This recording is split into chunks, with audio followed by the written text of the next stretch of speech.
pwede po ba nating malaman kung ano yung matinding proseso na dinaanan po nitong si Rose? And okay lang po ba na malaman din yung kaunting profile or background tungkol kay Rose? Ilang taon na po ba ito? Single po ba? Gano'n na rin daw po katagal na naninirahan doon sa Imbornal dyan daw po sa Makati?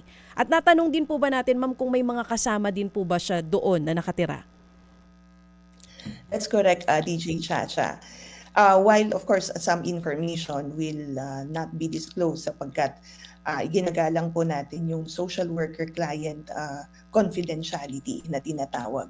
But sa pagkakaalam po natin, si Rose ay in her mid-20s. Single po siya, pero may partner po siya ngayon. May live-in partner po siya ngayon. Dati rin niyang kasamahan sa lansangan. Yes, doon sa katanungan kung meron din siyang mga kasamahan.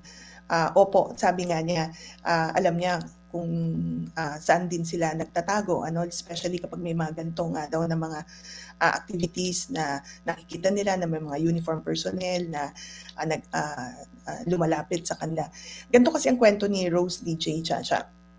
Sabi nila, kapag nakakakita nga sila po ng mga naka-uniforme, nagtatakbuhan sila dahil ayaw nila na mabagansya. Yun kasi ang tingin nila sa kapag may mga lumalapit po sa kanila. So kapag nagtatago sila, yun, nagpupunta sila doon sa Botanical Garden, ang tawag nila, malapit sa isang ospital sa Makati. Pinuntahan din namin actually the following day, matapos namin kausapin si Rose.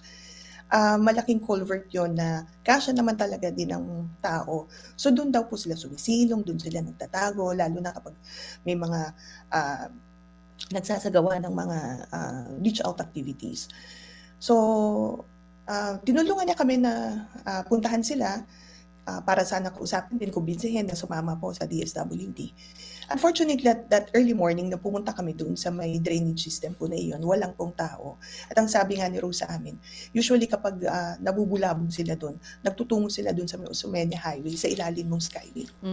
So pinuntahan po namin. Pagdating nga namin dun, may mga lalaki doon, mga babae rin na nagsitakbuhan nung nakita kami. Pero meron kaming naabutan. And in fact, may 3 po doon na reach out namin. Kinausap mismo ni Rose. At sinabi nga niya na matutulungan din sila. Kagaya nga niya.